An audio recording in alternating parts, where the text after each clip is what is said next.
जय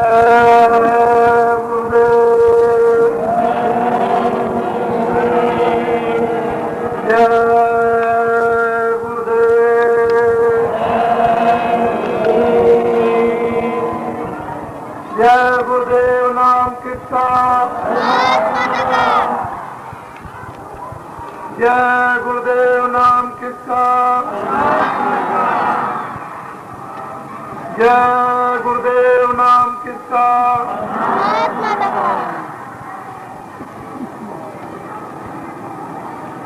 नर नारियों, बच्चे बच्चियों, गांव और शहर के निवासियों,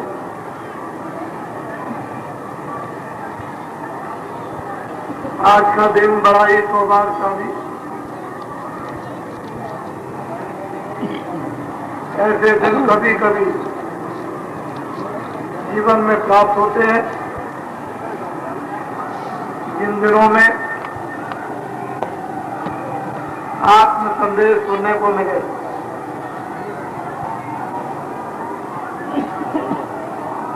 परमात्मा की प्राप्ति के लिए ये मानव जीवन का अवभार। और आपने जो कष्ट उठाया, आज 3 दिनों से देख रहा हूं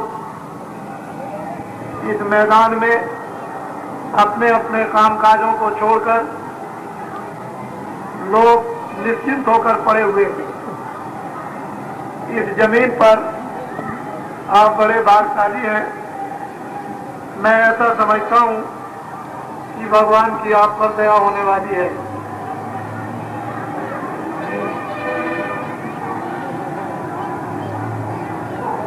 ऐसे जीवन में जब धर्म के लिए कष्ट उठाए जाते हैं,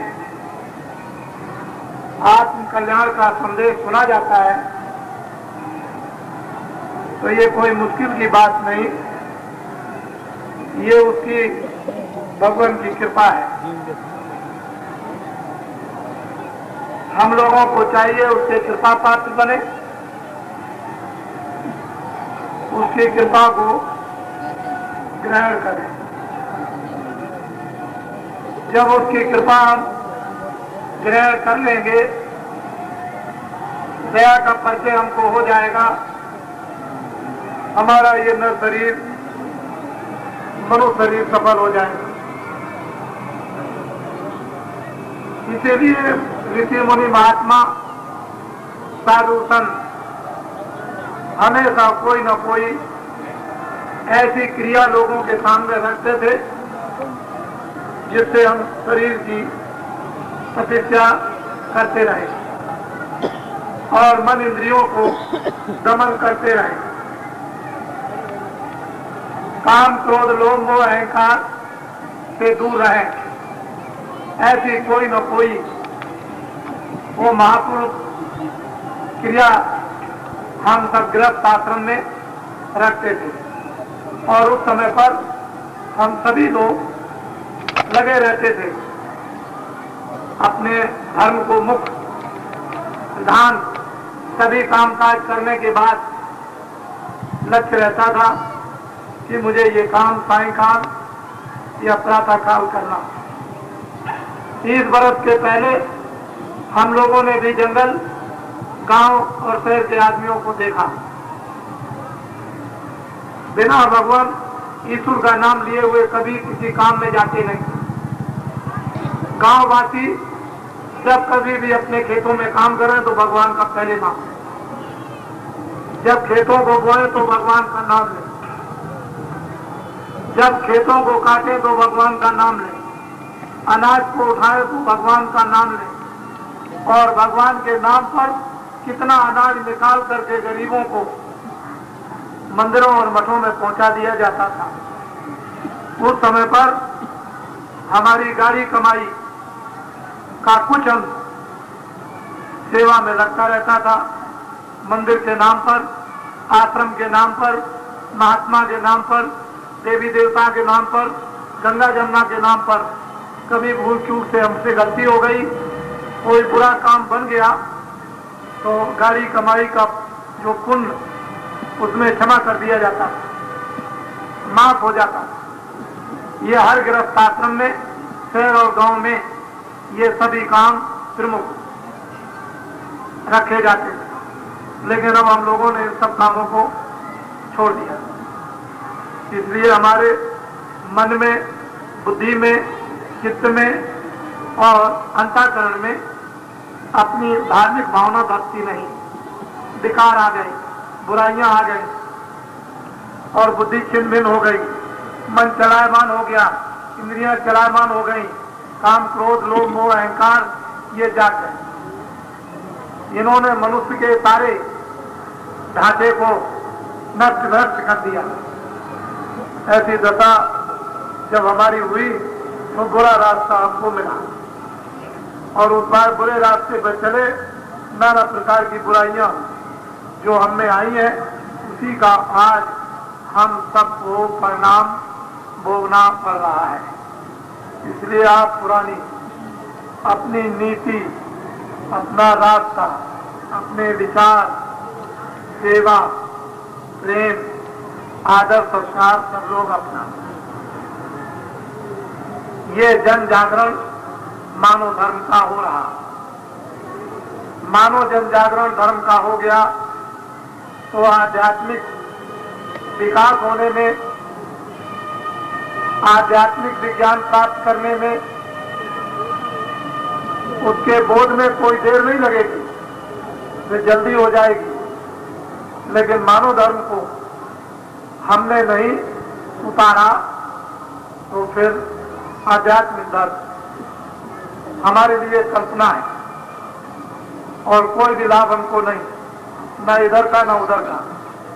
तो आप सीधे साधे सरल महात्माओं के शब्दों में संदेश को सुने और एक छोटा सा संदेश विधि विधान के साथ आपको बता दिया जाएगा और उसमें सब कुछ समझ। जो महात्मा कहकर जाते हैं ये उनके रतन, हीरे जवाहरात से बहुमूल्य उनके खजाने हैं जो उन्होंने ऋषियों, मुनियों, संतों के द्वारा समय समय आने पर उसका विकास कराया। ये जब रतन डूब जाएंगे, आलोप हो जाएंगे तो बस सृष्टि में क्या हो जाएगा? प्रलय। प्रलय तो होती है तो किताबें बताती हैं और बोध में भी आता है। प्रलय हो जाएगी फिर नवीन सृष्टि, दोबारा फिर से निर्माण होगी और फिर दोबारा कर्म करने का सभी लोगों को अधिकार। लेकिन प्रलय समय में बड़ी यातना, बड़ी वेदना, बड़ा भयंकर विकराल रूप काल का कर्मानुसार होता है। उसको सहन करना साधारण बात नहीं है, बहुत मुश्किल। हाहाकार त्रायमाम त्रायमाम उस समय पर होता है तो पाप के घड़े को हल्का करो, उसको खाली करो, जो भरा हुआ है जल्दी से, जिससे कि खाली हो जाए और आप हल्के हो जाओ। तो साधारण शब्दों में आप संदेश को सुने। बोलो।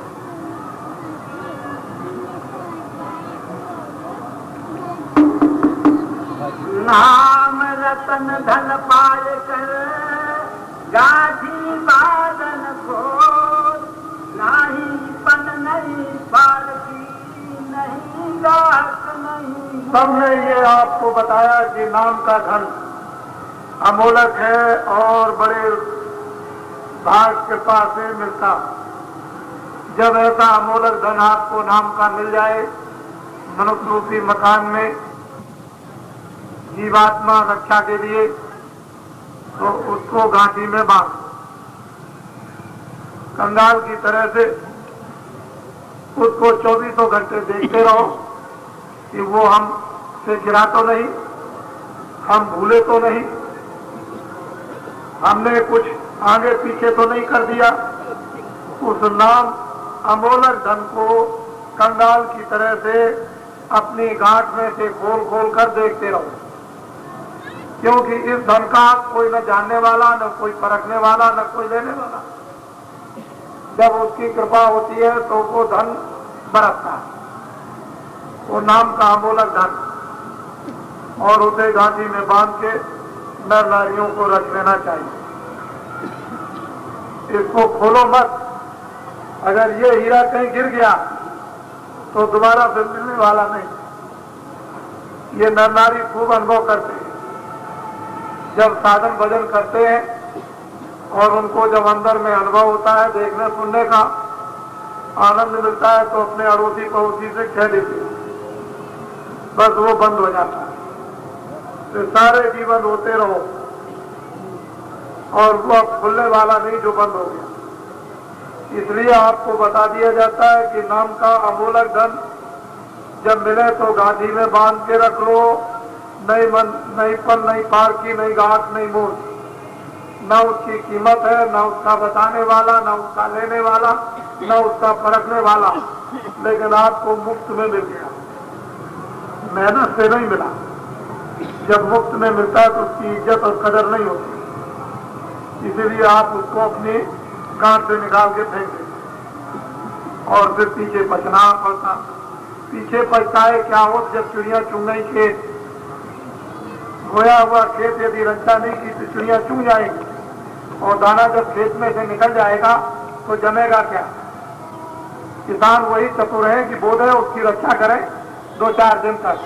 वही साधक बड़े होशियार हैं कि जब नाम का अमोलक धन मिल जाए तो उसको छुपा करके रखो, ताकि इधर उधर कहीं गिरगिरा न जाए। बोलो।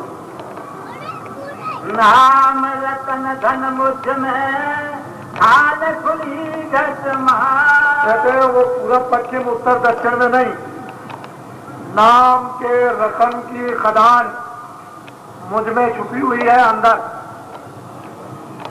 महात्मा मिल जाए तो खोद लो।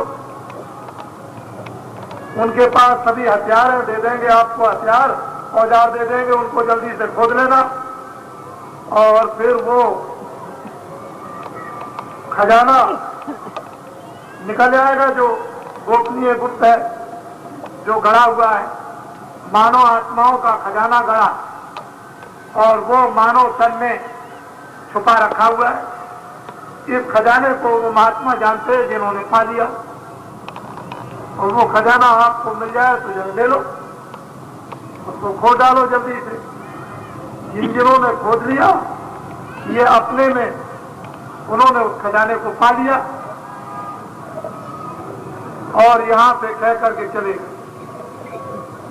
लोगों को देते भी गए, लोगों को पार भी करते गए, पहुंचाते भी गए, और पीछे से कुछ ना कुछ छोड़ करके भी चले गए। बोलो। नाम रतन धन मुझ में खान खुली घट मार। पैस में से दूंगा कोई।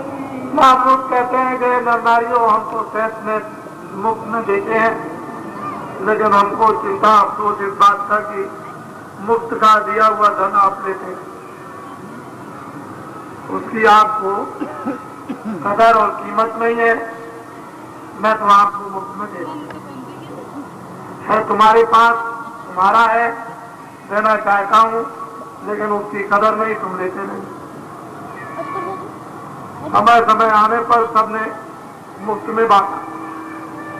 कबीर ने बांटा, रविदास ने बांटा, बहुत महात्माएं, तुलसीदास ने बांटा, नानक ने बांट दिया, और तुकाराम ने बांट दिया, पलटू साहब ने बांट दिया, गोविंद साहब ने बांटा, भीखा साहब ने बांट दिया, जयजीवन धन्ना जाट ने बांट दिया। बहुत लोग आए जिन्होंने उस खजाने को पा लिया, उन्होंने बांटा। लेने वालों ने ले लिया, और कदर करने वालों ने कदर की, छुपाने वालों ने छुपा लिया, और परखने वालों ने परख लिया। और जब नाम का धन अमोलक मिल गया तो दीदार और दर्शन मिल गए।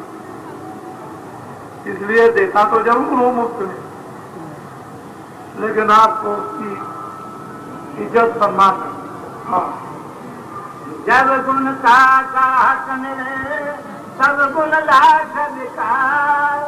जब गुण का गाहक नहीं तो थोड़ी बदले। महापुरुषों ने सभी ने कहा कि कौन सा जब ग्राहक मिलेगा तो फिर गुड़ बिकेगा, लाखों लाखों और करोड़ों करोड़ों रुपए में बिक जाएगा। और गुड़ का ग्राहक न मिले तो थोड़ी बदले जाए, थोड़ियों के बदले में भी कोई नहीं लेता। उस गुड़ की इतनी बड़ी कीमत है कि दाम तो उसका कुछ है नहीं, लेकिन अगर ग्राहक नहीं है उसको दिया जाए तो कोड़ियां और मिट्टी के बदले में भी नहीं, मिट्टी देकर के भी नहीं लेना चाहता, तो ग्राहक मिलना चाहिए। इसी के लिए साधु महात्मा कहा करते थे,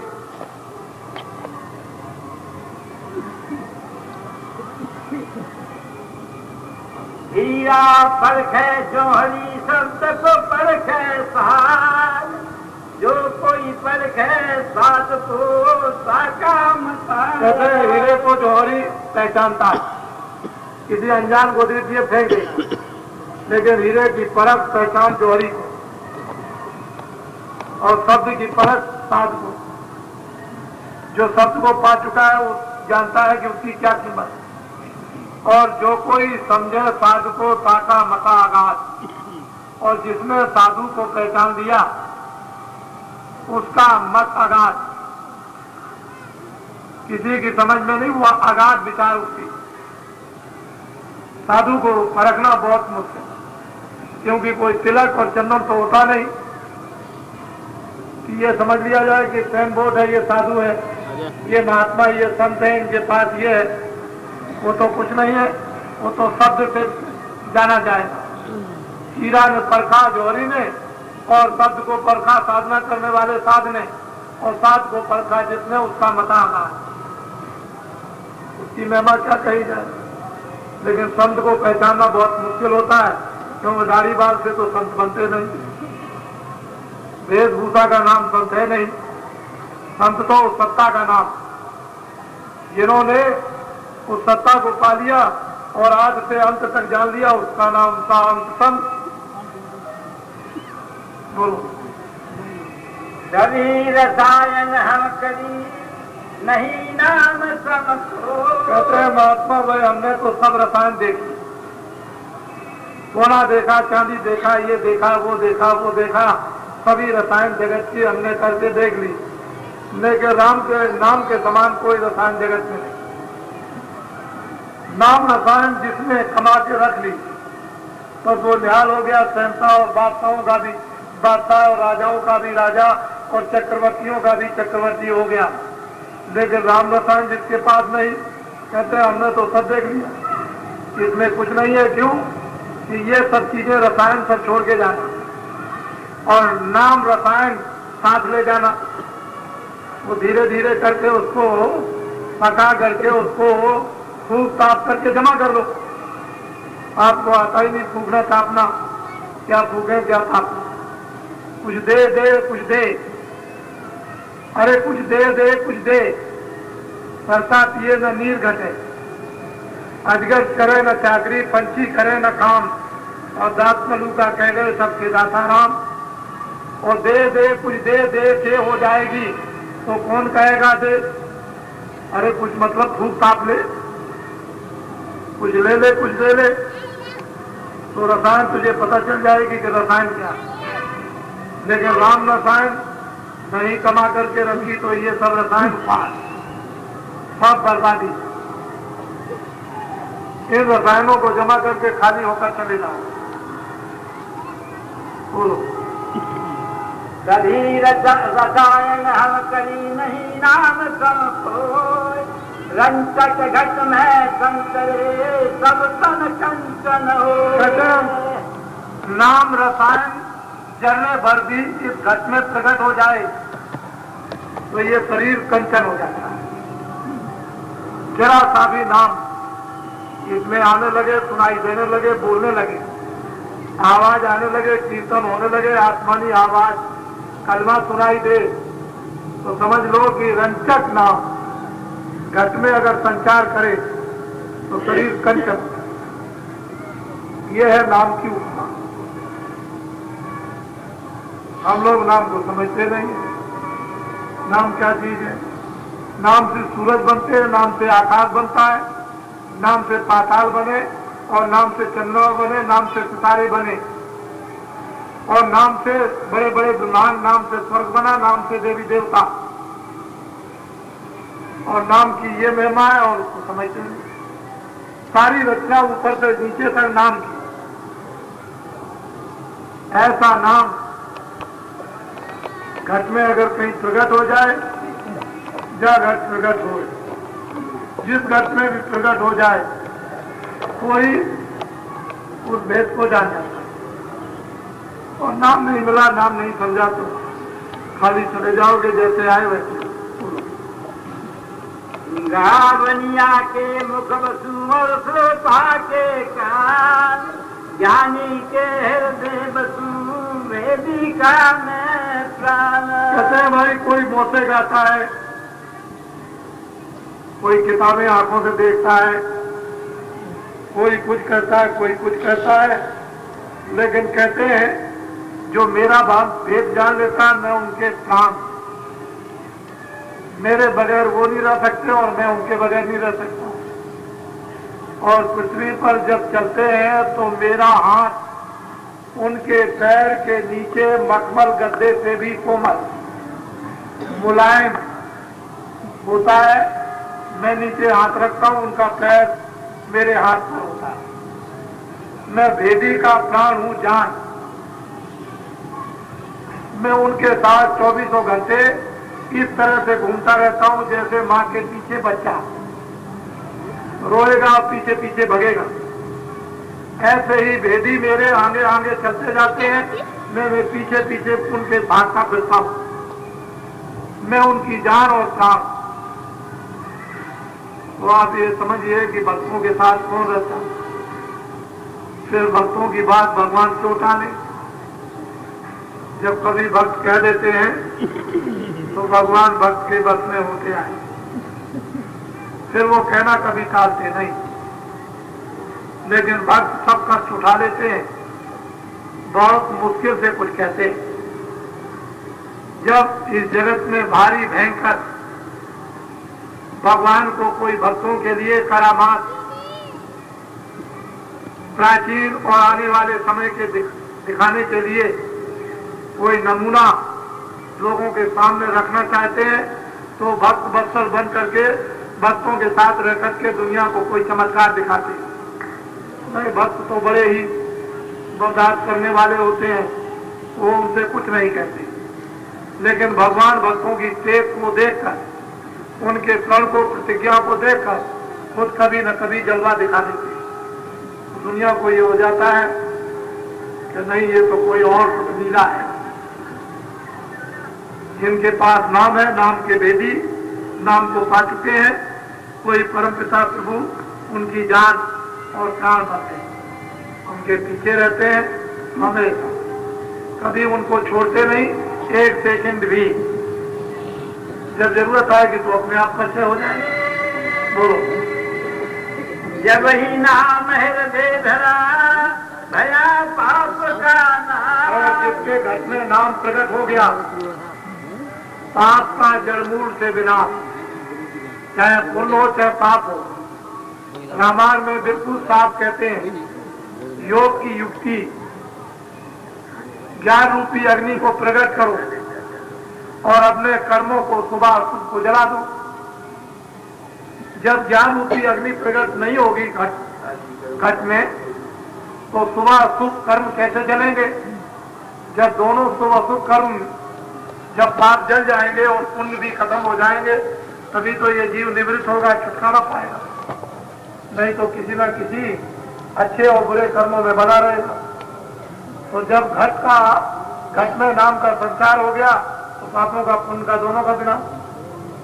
फिर तो जो सांसें उसको मिली है, बस उन्हीं पर टिके रहो और अंतिम सांस को खत्म करो, बस जड़ मूल से सफाई कर लो। नाम एक धारा है, गंग धारा, जन्म धारा। नाम एक अग्नि है, एक अमृत है, जहां पड़ेगा सजीव कर देगा, अग्नि है जहां पड़ेगी जला देगी। उसका काम यह है कि भस्म करना। बोलो। जब ही नाम हृदय धरा भया पाप का नाश, मानो जिंदगी आग की बड़ी पुरानी घाट। जैसे पुरानी घाट में कहीं आग की चिंगारी पड़ जाए और सब आग का ढेर जो है जल के खाक हो जाता है, ऐसे ही हृदय रूपी इस मकान में अनेकों जन्मों के अच्छे बुरे कर्म जमा और घास जैसा ढेर बन गया। जब वो नाम की अग्नि चिंगारी पड़ती है तो ये अनेकों जुग जुगांतरों के उस गंदे ढेर को जला दी। निर्बल जन तो मोह पावे, मोह छल छिद्र कपट नहीं भावे। प्रेम से प्रकट हो मैं जाना, अग्नि लग गई जल गए। प्रेम से प्रकट हो मैं जाना, मिलेंगे कहाँ जब संत मिल जाएंगे। गुरबिन भावने तरह न कोई, जो ग्रंथ शंकर सम होई। बिना उस सदगुरु के, ज्ञान गुरु के, तत्व गुरु के मिले हुए ये कर्मों का ढेर जलेगा। इसलिए अमोलक हम जो है लुटाया जाता है और वो है नामधन। जब नामधन धर्मदास को मिल गया तो अरबों खरबों रुपए पर लात मार दी और उसको सबको मिट्टी समझा। दुनिया ने समझ लिया, अच्छी तरह से देख लिया कि अरबों खरबों रुपए पर ठोकर मार दी और साधुओं के पीछे दीवाने होकर और उन्होंने भी उस मालिक को प्राप्त कर लिया। इससे ये पता चलता है कि नाम का धन दुनिया के इस जड़ धन से कितना कीमती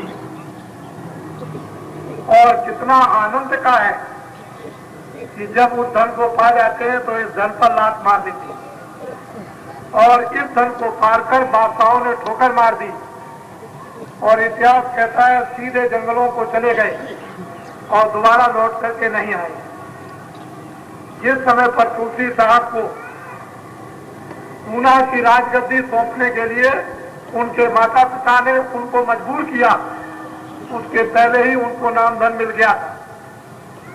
घोड़े पर सवार होकर एक दिन के पहले ही जंगलों में सिपाहियों के साथ रवाना हो गए और इतनी दूर चले गए उस जंगल में कि सिपाहियों का न मालूम कहाँ आना जाना और घोड़े को छोड़ दिया, जंगल का रास्ता पैदल पकड़ लिया, राजगद्दी को त्याग दिया।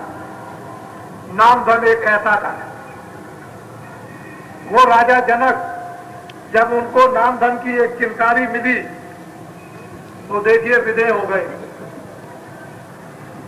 और राज को राज नहीं समझा। ऐसे बहुत से प्राचीन सतयुग त्रेता द्वापर के इतिहास राजाओं के हैं, लेकिन यह है कलयुग। इस युग में ज्यादा अधिक कृपा उस प्रभु की है कि मलिन युग है, विशेष उनकी दया हो रही। कलयुग में आसानी से नामधन को प्राप्त कर लिया जाता है और सतयुग त्रेता द्वापर में नामधन प्राप्त कठिन से कठिन साधन करने के बाद भी नहीं होता था। राजगद्दी त्यागने पर भी नामधन नहीं मिलता था, तपस्या करने पर भी नहीं मिलता था, भूख प्यास खाना पीना छोड़ने पर भी नहीं मिलता था। शरीर को सुखा दो, हड्डी हड्डी दिखाई दे, जब भी नामधन नहीं मिलता था। अब तो कलयुग में उसने दया कृपा कर दी कि नर नारियों को सुगमता से नामधन मिल जाता। कोई परेशानी साधना में उपासना में नहीं, सिर्फ इतना ही है कि इधर का पौधा उखाड़ कर इधर लगा दो। जो इधर आपने ध्यान को फैला रखा है, इधर से हटाकर जब अंदर में महात्मा बता दे कि यहाँ पर अपने ध्यान को हटाकर यहाँ लगा दो, उतने में नाम चिंगारी प्रकट हो जाएगी इस मनुष्य रूपी द्वार में और सब पापों को जला देगी। जब पाप जल जाएंगे तो ये कपाट खुल जाएगा। राम नाम रूपी मणि आपके सामने जलती हुई सूरज और चंद्रमा और जितने भी तारे चमकते हैं और लाखों सूरजों को और इकट्ठा कर दिया जाए तो इस राम नाम मणि के सामने उसके प्रकाश में ये सूरज की रोशनी लज्जित हो जाएगी। इस तरह से कि दिन में भी तारे निकले रहते हैं, जब सूरज निकलता है तो उसकी रोशनी में तारे छिप जाते हैं। ऐसे ही राम नाम रूपी उस प्रकाश मणि में ये सूरज का प्रकाश छुप जाएगा। लेकिन जब तक चिंगारी नहीं नाम की मिलेगी, पाप भस्म नहीं होंगे, कपाट खुलेगा नहीं, तो फिर कैसे सामने दिखाई देगा। ये लेट के बैठ के सुबह शाम दोपहर 10 मिनट आधा घंटा घंटा भर जब जहां जिसको समय मिल जाए, नहाओ मत नहाओ, कहीं समय नहीं मिलता है तो छठी में कर लो, वहां भी नाम धन मिल जाएगा। इससे और सुगम सरल इस कलयुग में क्या साधना हो सकती है कि छठी में छुआछूत भी नहीं, वहां भी ऐसे अमूलक धन को कमा सकते हो। पर अफसोस ये है कि ये सब कुछ सुविधाएं देने पर भी ये जीव इतने माया प्रपंच में भूले कि उनको माया से होश ही नहीं आता कि हमारी भलाई किसमें है, हमारा हित कौन करेगा।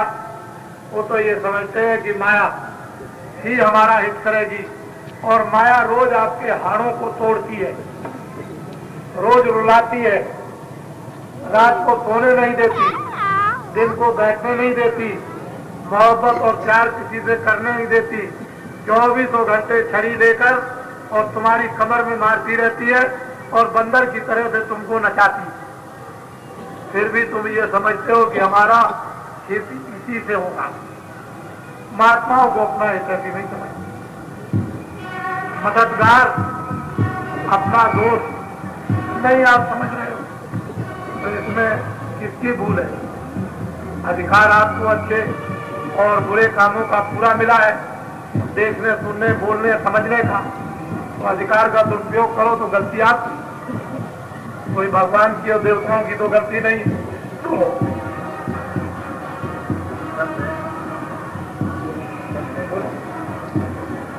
यहाँ तुम्हें समझ सोच कर चलना, कहते हैं यहाँ समझ सोच के चलना ये मृतलोक है। रास्ता बड़ा टेढ़ा मेढ़ा, नदी बड़ी गहरी गंभीर, पार करने के लिए मल्लाह नहीं और नौका भी नहीं है, बल्ली और बांस का कोई सहारा भी नहीं मिलता है, तो समझ सोच के चलना। जरा सी तुम अचेत अवस्था जाए कि डूब गए। ये ऐसा रास्ता है फिसलने वाला कि चले जा रहे हो, जरा सा गिर गए चले गए, फिर उठाने वाला कोई नहीं, रोते ही रह जाओगे, कोई आपको उठाएगा नहीं गड्ढे से। तो यहाँ तुम समझ सोच कर चलना। बोलो। यह तो बड़ियत तेरी मन के साथ पड़ना। कहते हैं ये बड़ा रास्ता टेढ़ा है, तुम इंद्रियों के दरवाजों पर बैठ करके मन के साथ चक्कर मत मारो, मन के इंद्रियों के दरवाजों से मन को थोड़ा सा तब काम बनेगा। मैं ये आपको सत्संग सुना रहा हूं, इसको बंद करो, कुछ और सुना दे। देखो ये सतयुग का एक ढंढोरा आपके सामने आया। मैं ये भली प्रकार से समझता हूं कि जो सतयुग का ढंढोरा पीछा जा रहा, जीवों को इसमें तनिक और जरा भी विश्वास नहीं। आज के कुछ दिन पहले हम कुछ और भी ढंढोरा पीट रहे थे, उस समय पर लोग बिल्कुल सामने खड़े होकर कहते थे कि जो भी आप बात कह रहे हो ये होने वाली नहीं। एक एक चीजों को बताया था। जितनी इस्तेमाल की चीजें हैं, कपड़ा हो, अनाज हो, चीनी हो, चावल हो, सोना हो, चांदी हो, पीतल हो, धातु हो, जितनी भी चीजें इस देश के अंदर, जब मैं उनके बारे में कहता था तो मेरे सामने लोग कहते थे कि मुझको आपका विश्वास नहीं और ये कुछ भी होने वाला नहीं। तो मैं उनसे यही कहता था कि आप अपने कागज पर दिल और दिमाग में नोट करके रखो। जब मेरी ये बातें कुछ समय के बाद पूरी हो जाए तो इसको सही मान लेना। मैंने कोई बेहोशी में तो सतयुग का नारा लगाया नहीं, कोई मूर्खता में तो लगाया नहीं। मुझसे तो किसी ने ये कहा कि अपने धर्म संदेश के साथ एक ये भी आवाज लगा के लोगों को सुना दो, तो नहीं तो नया काम, एक नई आवाज खड़ी करनी पड़ेगी। तो इसी धर्म संदेश के साथ में जरा सा इनके कान में ये भी बात डाल दो। तो जब सतयुग आएगा तो आप क्या करोगे? दिन में काम, शाम को बच्चों की सेवा, और उसके बाद सभी हिंदू मुसलमान बैठ के इबादत, भगवान का भजन और उस घाट की प्रार्थना लोग बैठ के करेंगे। जब सतयुग आएगा तो मकानों में ताला लगाने की कोई जरूरत नहीं। सभी लोग अपने अपने नियमानुकूल अपने अपने आश्रम और मानव धर्म का पालन करेंगे। और जल, पृथ्वी, अग्नि, वायु, आकाश, ये सभी देव और देवता जब आगे चलकर के संपूर्ण प्रसन्न हो जाएंगे तो समय समय पर उतनी वृष्टि, उतनी गर्मी, उतनी जाड़ा, इतनी आपको आवश्यकता होगी अपने मानव शरीर की रक्षा के लिए। अन्न हो, सब्जी हो, फल हो, दूध हो, घी हो, मक्खन हो, कपड़े हो, ये हो, वो हो, उतना ही आपको अधिक से अधिक, जिसको कहते हैं इफरात, ज्यादा से ज्यादा, ये आपको संग्रह वृत्ति और भावना आपके अंदर में इस प्रलोभन की ना हो कि आगे चलकर के हमको नहीं मिलेगा तो हम सब संग्रह कर लें। इतनी उदारता लोगों में होगी कि लोग अपना सब कुछ हंसी खुशी और प्रसन्नता के साथ दे दिया करेंगे और जरा भी उनका मन कलुषित और मैला नहीं होगा। ये है सब सतयुग के लक्षण। आपने उसका एक छोटा सा रूप अभी इसी साल फरवरी के महीने में, एक महीने कलब बाद और 15 दिसंबर सन 78 से कार्य काशी में शुरू हो गया। लेकिन एक आदमी से भी नहीं पूछा गया कि तुम कहां रहते हो, किसी ने नहीं पूछा। जितने भी रोटी बनाने वाले, सब्जी बनाने वाले, बर्तन मलने वाले, झाड़ू लगाने वाले, दिन रात नर नारी काम करने वाले, एक आदमी से भी नहीं पूछा कि तुम किस जात के हो और तुम कहां के रहने वाले, जो लेन में बैठ गया सब खाओ। देने वाला कौन है? वो तो बाबा जी ने ये ऐलान कर दिया था कि हमको जब जरूरत पड़ेगी तो हम गंगा महारानी से उधार मांग लेंगे, उधार। और काशी में जितनी आबादी है उस काशी की पूरी आबादी को, यानी मैं 10 दिन भोजन करा सकता हूं। कितने लाख की आबादी है काशी की? 12 लाख की आबादी। और ये बच्चियां, ये देवियां काशी में कितनी पहुंची थी कि ये देवियां इतनी काशी के उस गंगा तट रेती के मैदान पर थी कि 4 काशी बच जाती। 4 काशी, 4। 12 लाख की आबादी काशी की, इन देवियों से केवल एकमात्र 4 काशी बचती। इतनी देवियां उस रेतीले मैदान पर थी। तो आपको ये बात सोचना चाहिए कि किसी से नहीं पूछा कि तुम कौन हो। जब इनके लाखों चूल्हे जल रहे थे, उसके अतिरिक्त जो 2 करोड़ से ऊपर नर नारी थे, कोई भी कहीं से आया बैठ गया, वो भी खा लो। तुम कौन हो इससे कोई मतलब नहीं, आदमी होना चाहिए। 2 आंख वाला है, तुम आदमी की तो बात छोड़ दो। कुत्ते ऐसे चलते थे, गिर जाते थे। कोई इधर गिर गया, कोई इधर गिरा, चल नहीं पाते थे।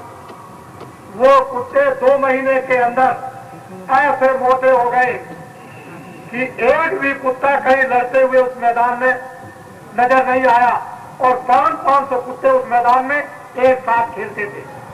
इसको कहते हैं सत्य। जानवरों को भी ये मानव का आनंद इस पेट भरने का मिलता है, उसका नाम है सत्य। आप लोग सब लोग समस्त राष्ट्र का प्राणी, समस्त जो भी इस देश में रहता है वो भारतवासी है, चाहे हिंदू हो, चाहे मुसलमान हो, चाहे ईसाई हो, वो इस वतन का है, भारत भूमि का है, धर्म और कर्म क्षेत्र भूमि का है। वो अपने को इसको कोई अलग न कुछ बनाए, यहाँ का रहने वाला कोई भी आदमी हो, इससे क्या मतलब। समस्त राष्ट्र अगर इस तरह की कल्पना करता है कि वास्तव में सारे देश में इस तरह का सुख व्याप्त हो जाए और हम लोगों को सबको ये कीर्ति प्राप्त हो, जब प्राप्त हो, तो आप क्यों नहीं करते हो। आपको सबको अवसर दिया, सबको मौका दिया जा रहा। तो ये सतयुग के आने का बिल्कुल आपको अच्छा नहीं लगता, मैं जानता हूं, क्योंकि आप इतनी बुराइयों में फंस गए हो कि उन बुराइयों से इतने जर्जर हो गए और उन बुराइयों से इतने बुरे बुरे कुकर्म किए कि आपको इतना डर, लज्जा और भय है कि सतयुग के आने पर न मालूम क्या हो जाएगा। पता नहीं हम काट दिए जाएंगे, जला दिए जाएंगे, मार दिए जाएंगे, सड़ा दिए जाएंगे, क्या करेगा। लेकिन सतयुग तो सबको आवाज करता है। अब अपने सतयुग के आने के पहले अपने कर्मों से जल जाओ तो इसमें सतयुग का तो दोष नहीं। इसमें कोई उसको तो बुरा नहीं कहना, उसके आने के पहले ही तुम्हारा सफाया हो जाए तो सतयुग की इसमें क्या बात है। लेकिन सतयुग एक समय और एक देवता है, ये बात आपको अच्छी नहीं लगती है भारत के राष्ट्र के लोगों को। लेकिन मैं तो ये समझता हूं कि जब ये बातें लोगों को सुनाया करता हूं तो मुसलमान बहुत गौर और जहन से सुनते और मजहब के नाम पर एक भी शब्द इस जबान से नहीं निकालते। उन्हीं की किताबों में लिखा है कि 14वीं सदी का अंत आएगा, सतयुग के आने के पहले। उस समय जब समाप्त होगा तो तुरंत एक कोहराम मचेगा, कोलाहल होगा, हाहाकार मचेगा। उसी समय पर एक महात्मा, एक फकीर खुदा भगवान का संदेश लेकर इस जमीन पर उतरेगा और सारे इंसान और मनुष्यों को उस सतयुग के आने का, यानी भगवान का वो संदेश, खुदा का पैगाम सुनाएगा। यह किताबों में जब जब हो धर्म की हानि, 12 असुर महाअभिमानी, तब तब प्रभु धर मानव शरीरा, मनुष्य शरीरा, मनुष्य रूपी मकान में वो विशुद्ध निर्मल सख्तदायक ज्ञानी वो आत्मा आएगी और भगवान का संदेश सुनाएगी। और वो संदेश ये होगा कि धर्म की स्थापना जुगे जुगे समय समय पर होती आई और उसी धर्म की स्थापना का संदेश सतयुग के आने का आपको दिया जा रहा कि जब सतयुग आएगा तो धर्म की स्थापना भारत में हो जाएगी। ये आपको अच्छा नहीं लगता, ये मैं जानता हूं भली प्रकार से, लेकिन अब उसमें मैं क्या करूं। मैं भी मजबूर और आप भी मजबूर, आप अपनी आदत से मजबूर, मैं भी अपनी आदत से मजबूर। मैं उस हुक्म का बंदा हूं और आप अपनी मन इंद्रियों के गुलाम बंदे हो। आपने इंद्रियों की गुलामी स्वीकार कर ली है और उसके आप गुलाम हो गए और मैं उसका गुलाम। मुझे तो उस मालिक की गुलामी करनी और आपको अपनी इंद्रियों की गुलामी करनी। तो इसके लिए मैं क्या, आप अपनी बात कहो और मैं उसकी बात कहूं। अब जो कुछ होगा वो तो समय आपको बताएगा। तो एक फकीर ने किताब में लिखा है, मुसलमानों ने और हिंदुओं ने मिलकर के पूछा कि फकीर साहब आगे कैसा समय आएगा। कोई लड़ाई हो रही थी हिंदू मुसलमानों में, उसी पर फकीर से कुछ पूछ रहे थे।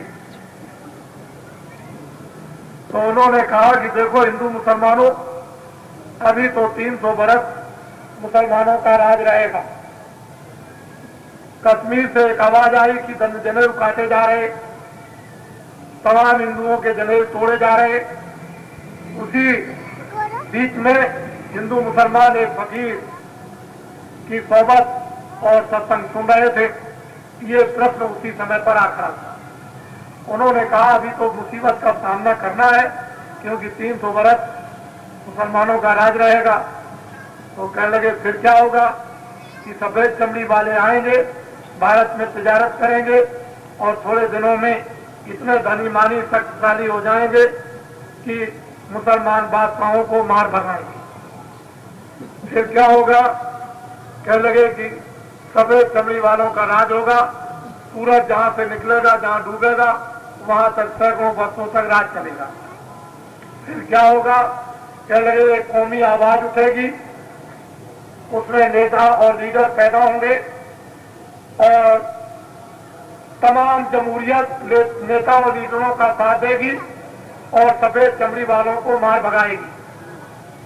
300 बरस पहले उस फकीर ने ये कलाम अपनी उन किताबों में लिखा। फिर क्या होगा? ये जमहूरियत यानी जनता नेता और लीडरों को एक समय के लिए भगवान की तरह से मानेगी और बड़ी इज्जत करेगी। जब नेता और लीडर अपने वसूल से गिर जाएंगे और पल पर बात को बदल देंगे, तो जमहूरियत का विश्वास नेता और लीडरों से खत्म हो जाएगा। और फिर क्या होगा कि थोड़े दिनों के बाद लोगों को एक धार्मिक सूरज निकलता हुआ दिखाई देगा। लोगों को एक रोशनी मिलती जाएगी, एक सहारा मिलता जाएगा, एक शांति मिलती जाएगी, कष्ट दूर होते जाएंगे, धीरे धीरे धीरे धीरे सुख की तरफ चलेंगे। एक नया पैगाम, एक नया संदेश सुनने को मिलेगा। ये उस फकीर ने उस समय पर लिखा। 350 वर्ष पहले लगभग तुलसीदास जी के करीब करीब समय था और उन्होंने भी कुछ लिख दिया, दूसरे फकीरों ने भी लिखा और हिंदू महात्माओं ने भी लिख दिया। लेकिन हम लोग अरे इन बातों से हमको क्या मतलब, हम इन पर विश्वास नहीं करते। आप मत कीजिए, आपसे हाथ कौन जोड़ता है?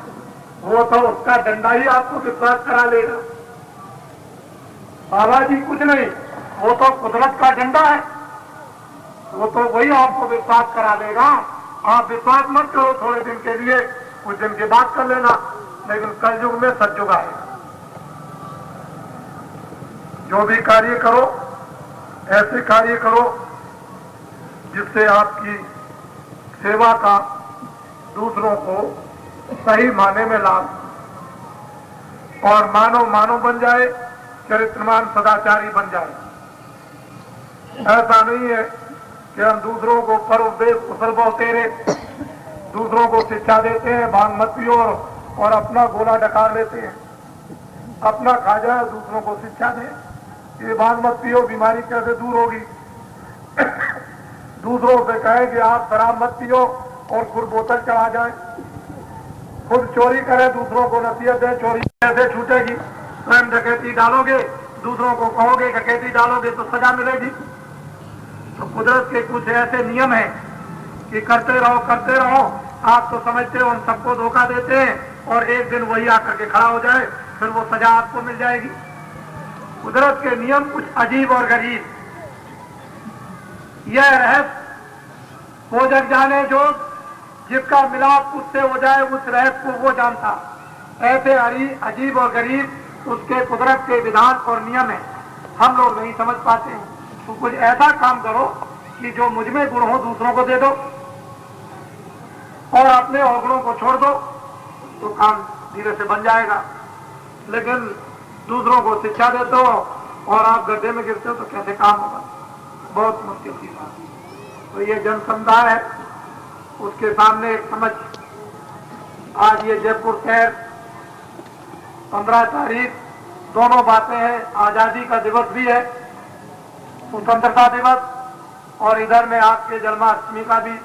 वैसे बहुत कुछ लोगों ने कल भी मना ली थी, कुछ लोगों ने 15 तारीख को मनाई, कुछ छोटी बड़ी दिवाली ये आगे पीछे मना लूं। ऐसे ही जन्म दिवस या रामनवमी आगे पीछे मनाते हैं, कुछ पहले साधु मना लेते हैं, बाद में गृहस्थ मनाते हैं। इस तरह का अपना अपना धंधा बना रखा। लेकिन जन्म दिवस तो एक ही घड़ी और एक ही समय हुआ था। अपनी अपनी सुविधा के अनुसार दिन को बांट दिया, आज तुम्हारा और कल मेरा।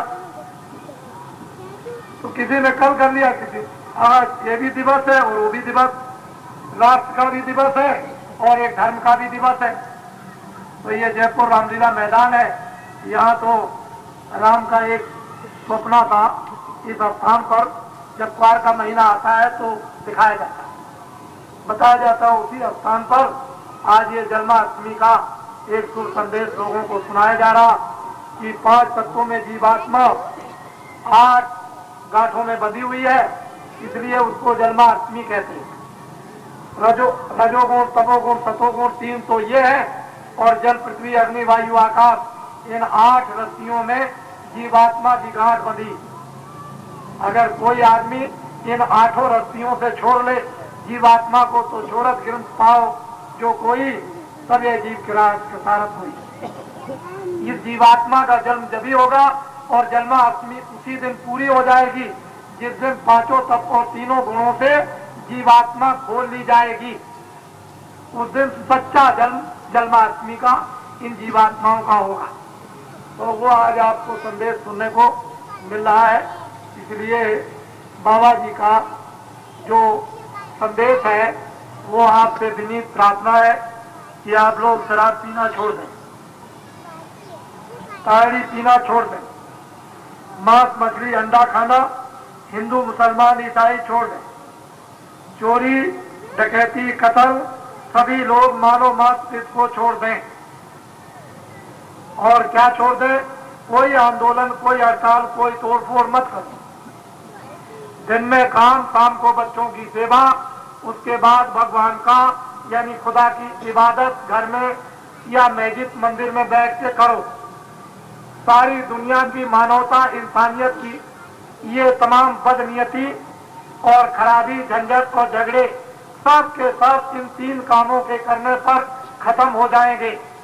सारा राष्ट्र, एक आबादी, एक आराम के उस समय काल में पदार्पण लेगा जबकि लोग सभी मानव मात्र आराम का एक अनुभव करने लगेंगे, सुख शांति का इनको अनुभव होने लगेगा और वस्तुओं की भरपूरता का शरीर रक्षा के लिए इनको अनुभव होने लगेगा।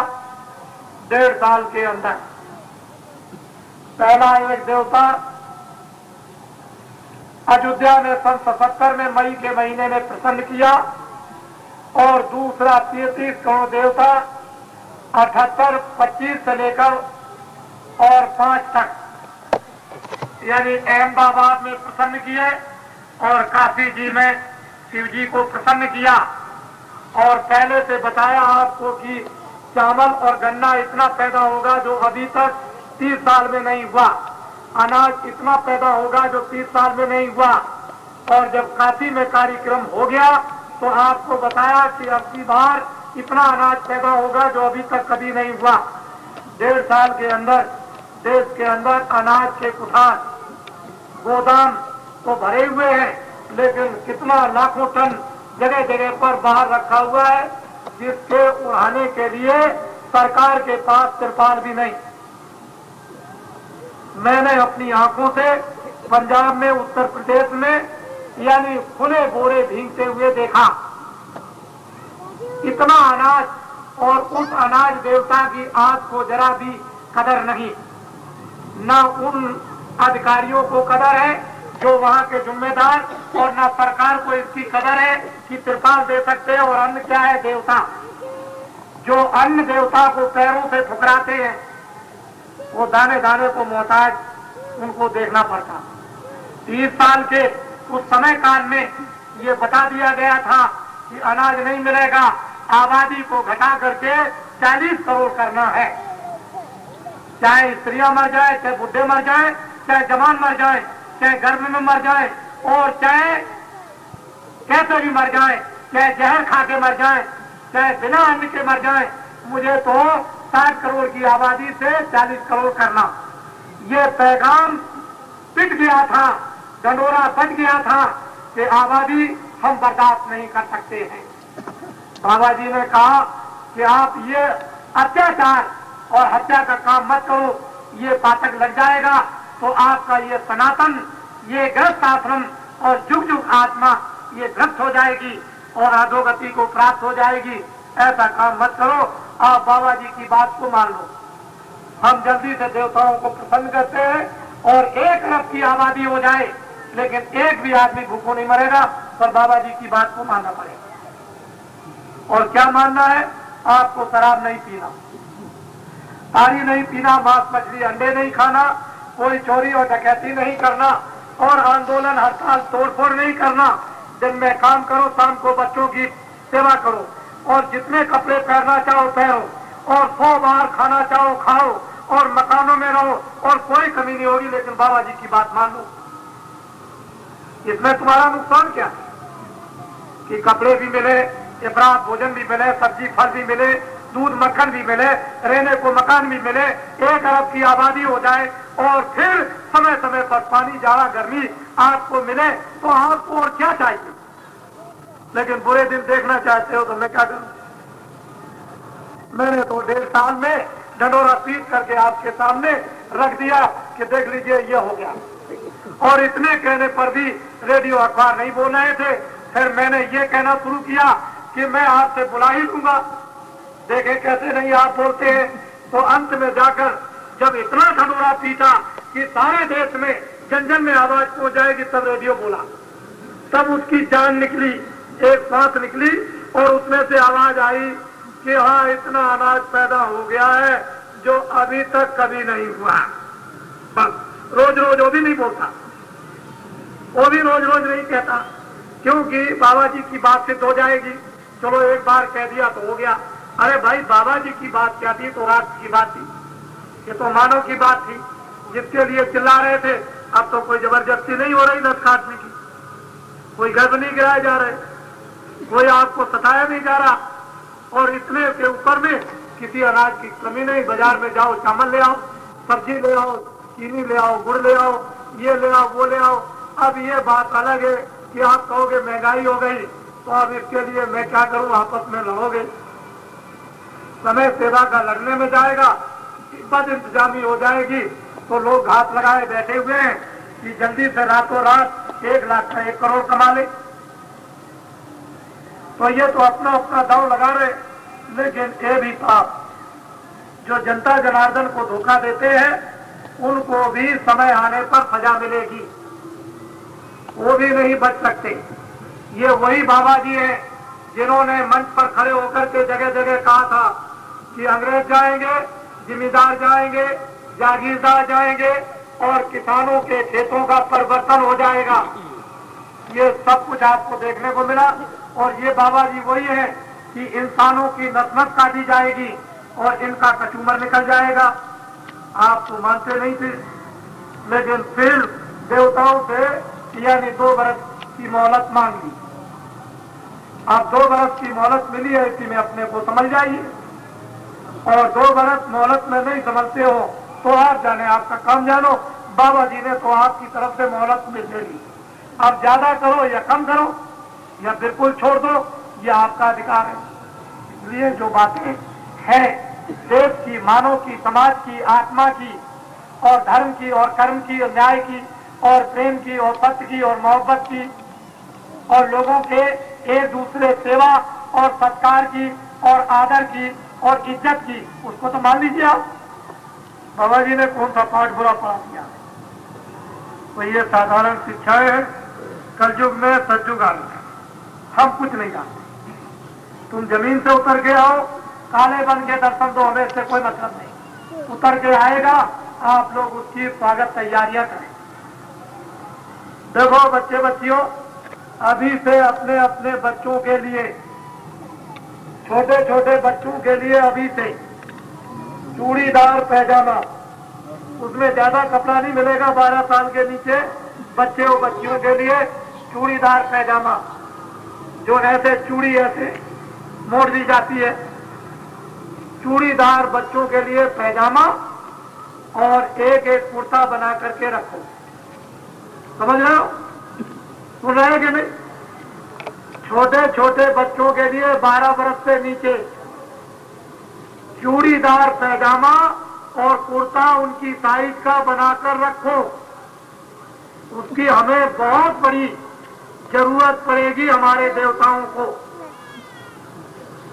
इसलिए अच्छी तरह से सिलकर सफेद कपड़ा होना चाहिए, काला और वैसा नहीं, नीला पीला। और बच्चों को ये पगड़ी गुलाबी बांधी जाएगी और वो दिन और तारीख अभी थोड़े दिनों के बाद आपको बता दी जाएगी। और बच्चों का एक कार्यक्रम सारे देश में होगा। अभी तो आपने देखा होगा जयपुर में कि जानवर, हाथी, घोड़ा, बैल, ऊंट, गधा, बकरी और कुत्ता और बिल्ली आपने देखा, तो बाबा जी को कोई पागलपन है?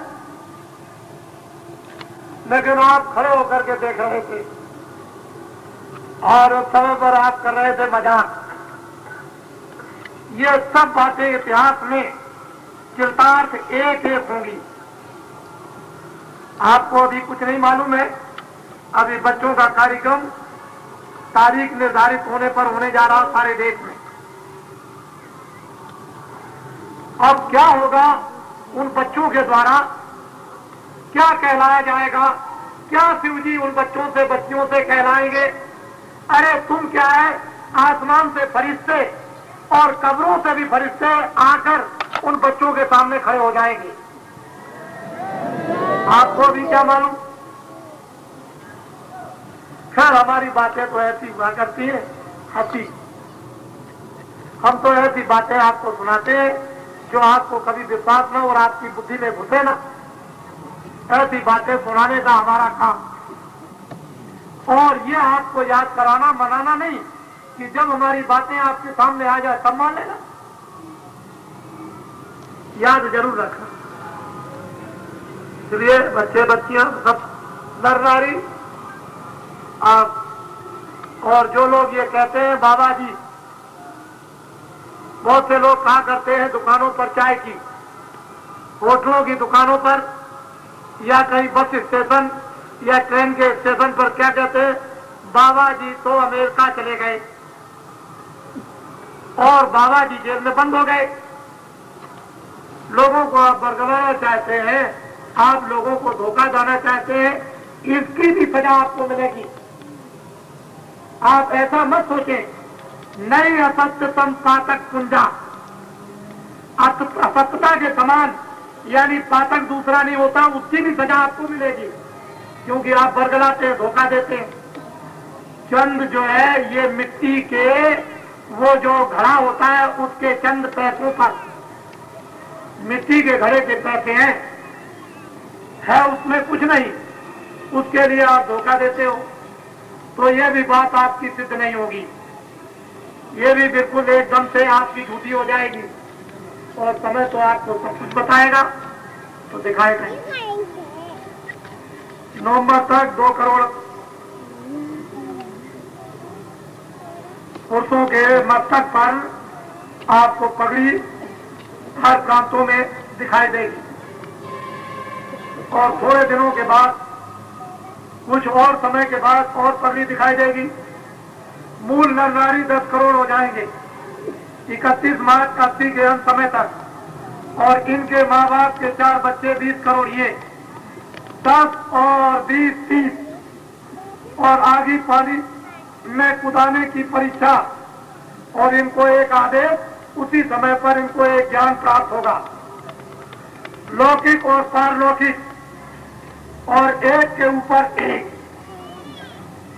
एक के ऊपर एक, बिना तनख्वाह के एक के ऊपर एक मास्टर अध्यापक ज्ञान देने के लिए एक के ऊपर एक। आबादी कितनी है तो रात को सोचना, मैं इसको नहीं बताता हूं। बोलो जय गुरुदेव।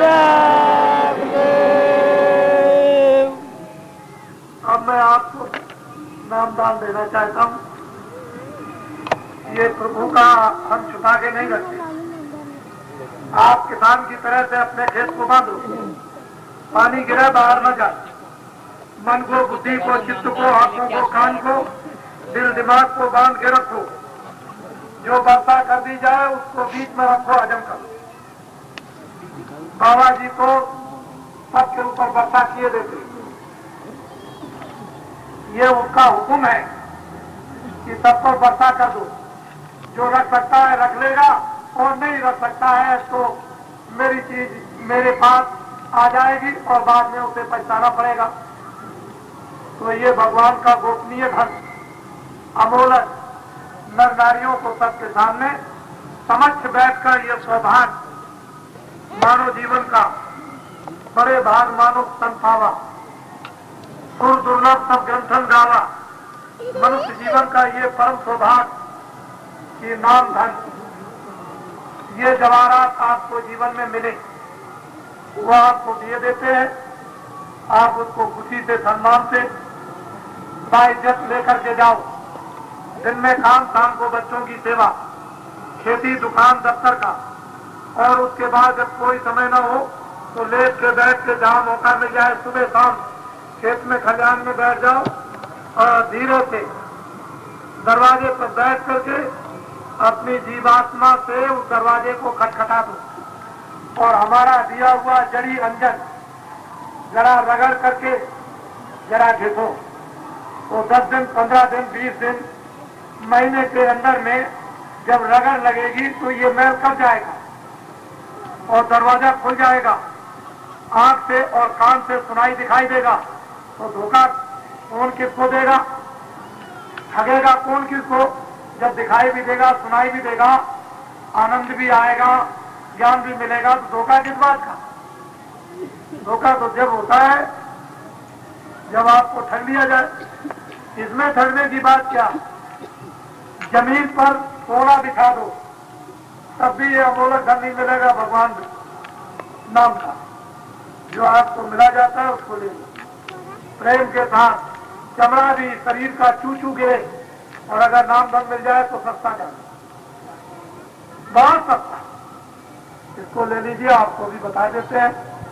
जो जो भगवान का नाम मैं बोलता जाऊं, सब लोग एक आवाज में बोलिए।